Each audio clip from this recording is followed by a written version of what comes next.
Bonjour tout le monde, comme vous voyez, j'ai pris l'air pour une fois pour faire un petit direct. J'ai pris soin de me mettre dans un endroit où il n'y a pas trop de vent. Comme vous avez pu le constater, tout comme moi, le soleil a brillé une bonne partie de la journée jusqu'à ce qu'un voile nuageux assez épais rapplique cet après-midi à partir de 14-15 heures. Il annonce une nouvelle dégradation qui commencera ce soir et qui passera cette nuit sur notre région sous forme de pluie.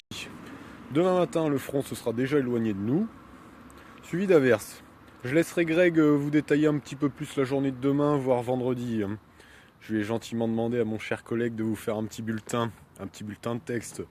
Moi, je vais surtout vous parler de la suite et surtout du retour du fameux Moscou-Paris, attendu ce week-end et plus particulièrement dimanche dans notre belle région limousine. Ce sera un froid sec, un peu comme fin février. Les températures ne seront pas aussi basses.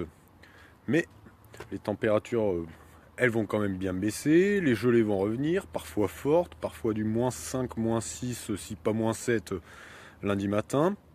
Après, on attend peu de neige sous ce froid, plutôt quelques giboulées, quelques flocons, sans véritable conséquence au sol, pas de véritable intempérie hivernale, comme j'aime bien les nommer. Mais bon, un froid sec qui devrait plus ou moins s'installer la semaine prochaine. Ce froid garantira un bon ensoleillement. On manque de journées pleinement ensoleillées là ce mois de mars. Mais bon, je tiens à dire aussi une autre chose. C'est que j'ai constaté, je fais des relevés quotidiens et on n'a eu aucune journée pendant ce mois de mars où on n'a pas vu le soleil du tout. Je tiens à le dire. Donc bon, ce mois de mars est mitigé mais pas franchement maussade. Bref, voilà. Ceci étant dit, notre semaine prochaine s'annonce froide, surtout le matin. L'après-midi, ça dépendra de l'ensoleillement, mais on a quand même le soleil de mars, on s'approche de l'équinoxe du printemps et les températures devraient remonter généralement entre 5 et 10, voire au-dessus de 10 degrés passer la moitié de la semaine. Donc l'impression ne sera pas désagréable. Il devrait y avoir un petit peu de vent, mais pas trop. C'est surtout en dimanche et en début de semaine que le froid sera piquant. Après, ça devrait quand même aller mieux. On verra si après le retour de ce froid sec permet d'avoir un temps un petit peu plus stable pour la suite, parce que pour avril je vous avais donné une tendance saisonnière, mais moi-même je ne sais pas trop comment ça va évoluer.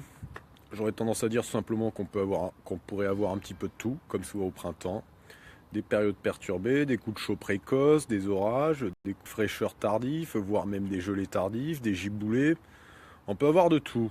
Et puis bah après, ça reste toujours mon boulot via la page de vous informer sur ce qui va se passer le lendemain, le surlendemain, et les jours à venir et la tendance. Je vous souhaite une bonne soirée et si vous avez des questions, n'hésitez pas. Bye bye.